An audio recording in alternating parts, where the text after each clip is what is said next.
वो जलवा जो ओझल भी है सामने भी, वो जलवा चुराने को जी चाहता है। सुनहरे गीतों के इस सिलसिले में आज उस नगमे की बारी है जो 1963 में आई फिल्म दिल ही तो है से लिया गया है। आपके लबों पर है, आपके दिलों पर है। मैं आपको याद दिला दूं, जी हाँ, निगाहें मिलाने को जी चाहता है। आशा भोसले जी की आवाज़ है, संगीत रोशन का है और इसको लिखा है साहिल लुधियानवी साहब ने। अगर फिल्म की बात करें तो फिल्म में नूतन थी, राज कपूर साहब थे, प्राण थे, लीला चिटनिस थी और भी बहुत सारे उम्दा कलाकार थे। तो आज इस नगमे की तह से गुजरेंगे और ये पता करेंगे कि हम कितना सही और कितना गलत गाते हैं और इसके कितने करीब हैं।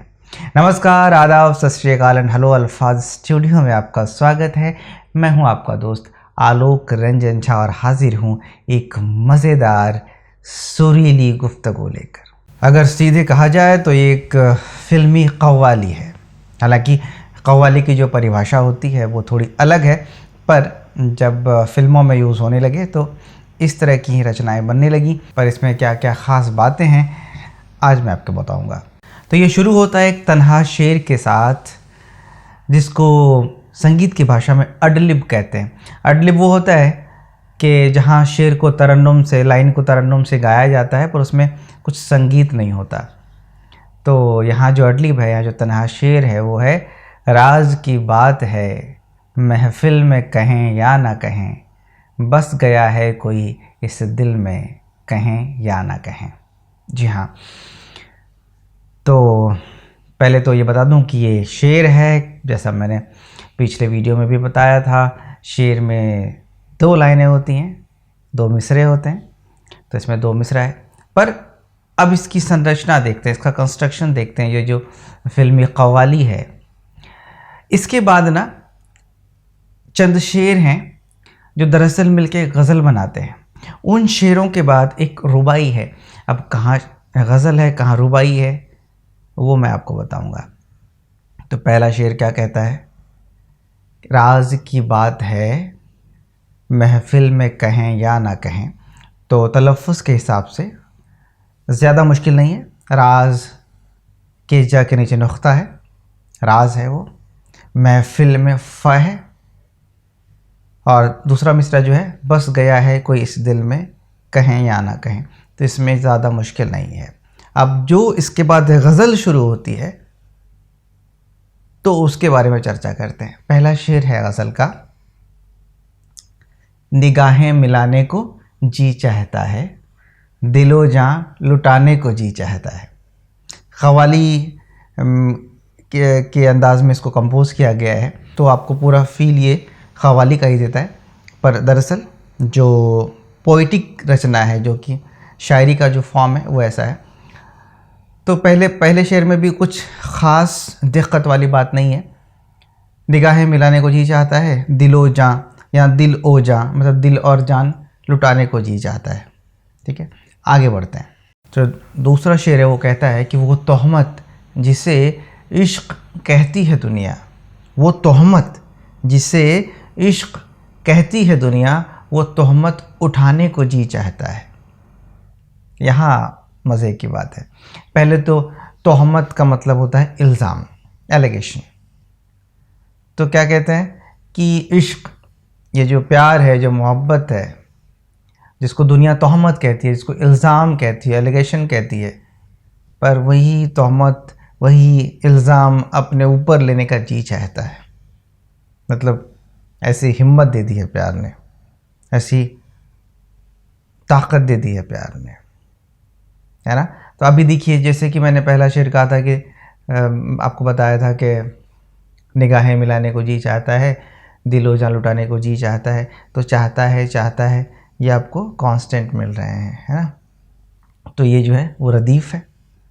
तो जहाँ गज़ल के बारे में मैंने बताया था कि गज़ल में रदीफ़ और काफ़िए होते हैं, तो रदीफ़ तो मिल गया। और जो मिलाने, लुटाने, उठाने, ये सब जो ने वाले जो पोर्शन है ना, जहाँ की तो मतलब उसको कहेंगे राइमिंग जहाँ हो रही है, तो वो काफ़िया है। दो कंडीशन है, और जितने भी मैं शेर अभी पढ़ रहा हूँ, है ना, वो सब एक ही बहर में है। तो ये जो फॉर्म है वो गज़ल का है। तो दूसरे शेर की बात कर रहा था मैं। दूसरे शेर में क्या था कि वो तोहमत जिसे इश्क कहती है दुनिया, वो तोहमत उठाने को जी चाहता है। तोहमत का मतलब होता है इल्ज़ाम, मतलब दुनिया जिस प्यार को इल्ज़ाम कहती है, एलिगेशन कहती है, आज मन कर रहा है कि वही जो तोहमत है, वो एलिगेशन है, उसको उठाया जाए। ये साहिर साहब की भी खासियत है, वो सीधी सीधी बात नहीं करते, वो बातों को घुमाते फिराते हैं। मैंने कहा, पिछली बार भी मैंने बताया था, वो बातों को घुमाते हैं। और जो मोहब्बत की बात अगर हो ना, उसमें दुनियादारी के बाद ज़रूर लेके आते हैं, ज़रूर लेके आते हैं। तो यहाँ तंज भी है, तंज है ना, एक टॉन्ट है कि दुनिया मोहब्बत को, इश्क को तोहमत कहती है, एक एलिगेशन कहती है, पर मेरा जी चाहता है कि मैं वो एलिगेशन, वो तोहमत, वो इल्ज़ाम अपने सर पे ले लूँ। आगे बढ़ते हैं। जो ये शेर है ना, ये मुझे बहुत पसंद है। वैसे तो हर एक शेर लाजवाब है, पर कहते हैं ना कि अच्छे में भी अच्छा। तो ये बहुत पसंद है मुझे, सुनिएगा कि किसी के मनाने में लज्जत वो पाई। लज्जत कहते हैं स्वाद को, टेस्ट को। यहाँ दोनों ज़ा है, मतलब जा के नीचे नुख्ता है, लज्जत है ना। किसी के मनाने में लज्जत वो पाई कि फिर रूठ जाने को जी चाहता है। कोई इतने प्यार से मनाता है कि बस मन करता है कि रूठे ही रहें बस, है कि नहीं। एक एक शेर बाकमाल है। क्या बात है साहिर साहब, कितनी मासूमियत है, कितना मज़ा है, कितनी शोखी है ये जो शेर है उसमें। किसी के मनाने में लज्जत वो पाई कि फिर रूठ जाने को जी चाहता है, मतलब एकदम सादा है। और इस गज़ल का जो आखिरी शेर है, वो उसको हर कोई अपने अंदाज में पढ़ता है, सुनता है। वैसे अगर इस फिल्म के सिचुएशन की बात करें, वो उस हिसाब से तो अलग है, पर उसको अगर भूल कर सिर्फ आशा जी के गाए इस शेर को सुनिए आप, जो कि साहिर साहब ने बहुत ही कमाल लिखा है, कहा है। और मैं जैसे कनेक्ट करता हूँ, मैं आपको बताऊँगा। पहले शेर सुनते हैं। वो शेर है कि वो जलवा जो ओझल भी है सामने भी, वो जलवा जो ओझल भी है सामने भी, वो जलवा चुराने को जी चाहता है।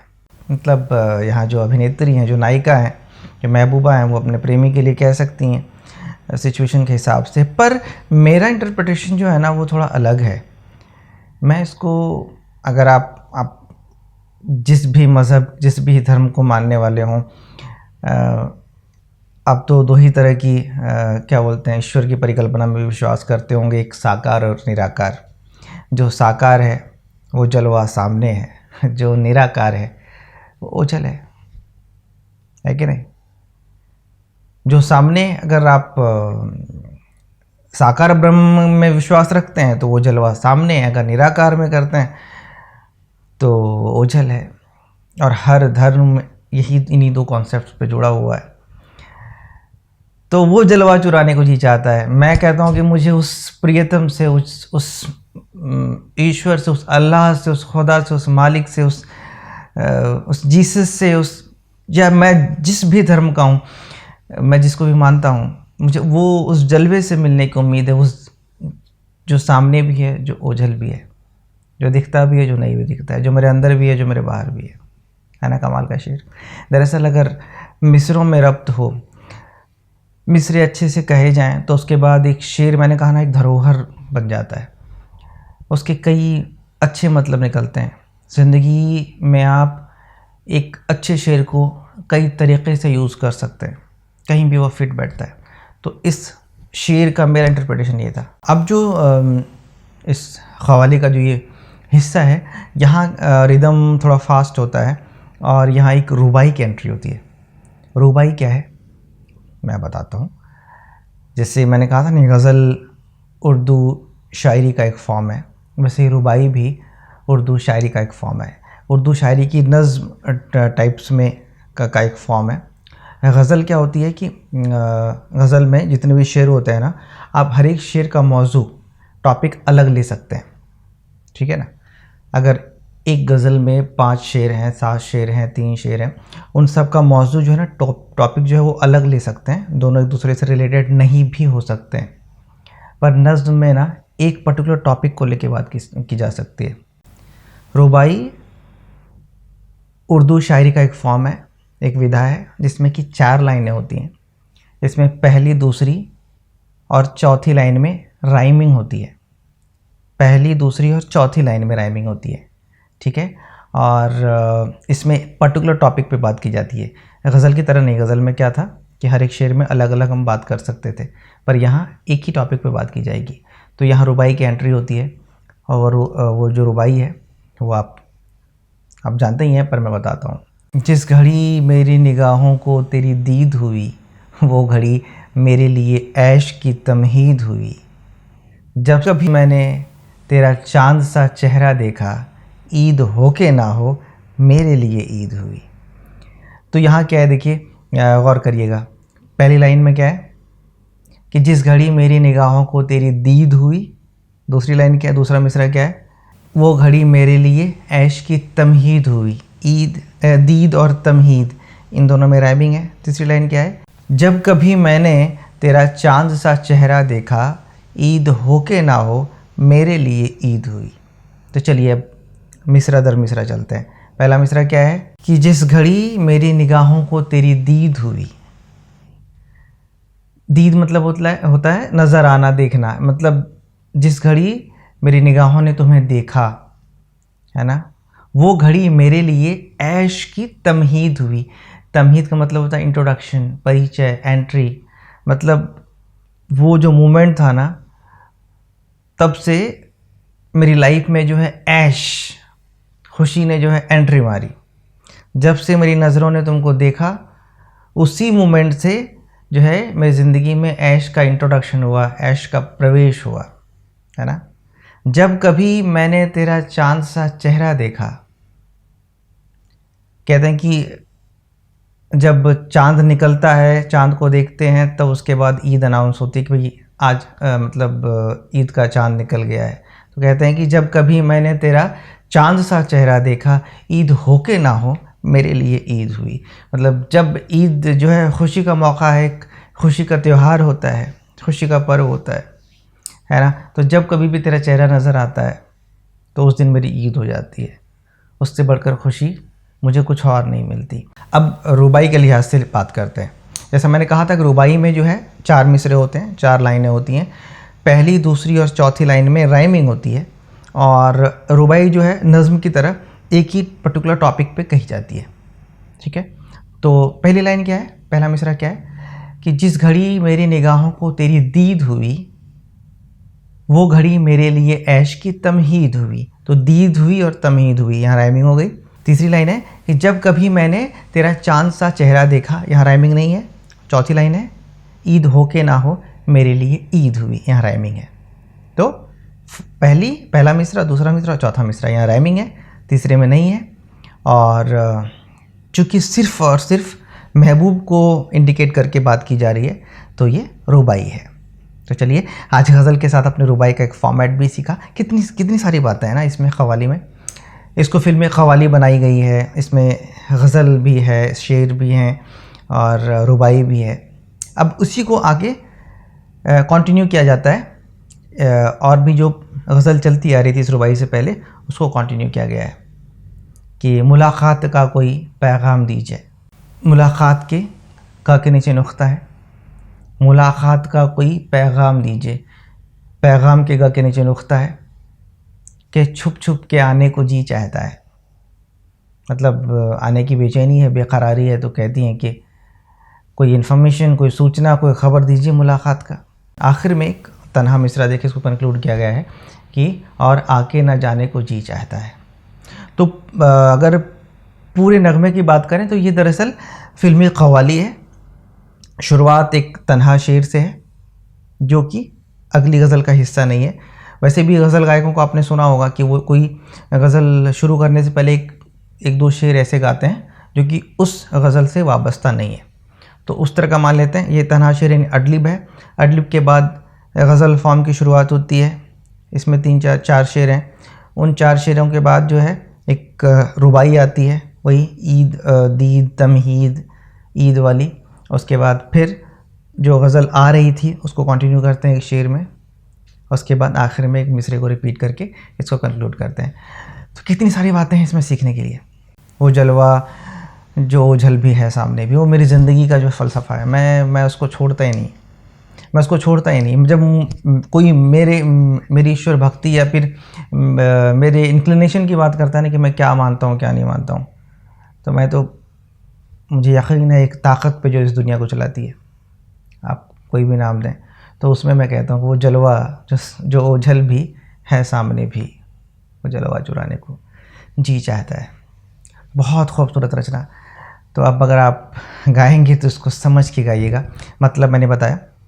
और ऐसे ही कितने ही नायाब नग़मे हैं जिसको मैं चुन चुन के आपके बीच लाऊंगा। हर एक शब्द का मतलब बताऊंगा, फॉर्म समझाऊंगा, क्योंकि मैंने कहा ना, ये सिर्फ फिल्मी बातें नहीं है, ये इल्मी बातें हैं, और इसको जितनी गहराई तक जाएंगे उतना मज़ा आएगा। तो आज के लिए इतना ही, और आपसे वही दरख्वास्त है कि आप अल्फाज स्टूडियो से जुड़िए, इसको दूर दूर तक पहुंचाइए, सब्सक्राइब करिए, वीडियोस को शेयर करिए, लाइक करिए, कमेंट करिए, और वो जो बेल का बटन है उसको ज़रूर दबा दें, जिससे कि हमारे अपडेट्स आप तक पहुंच जाएं। तो आज के लिए दीजिए इजाज़त, शुक्रिया।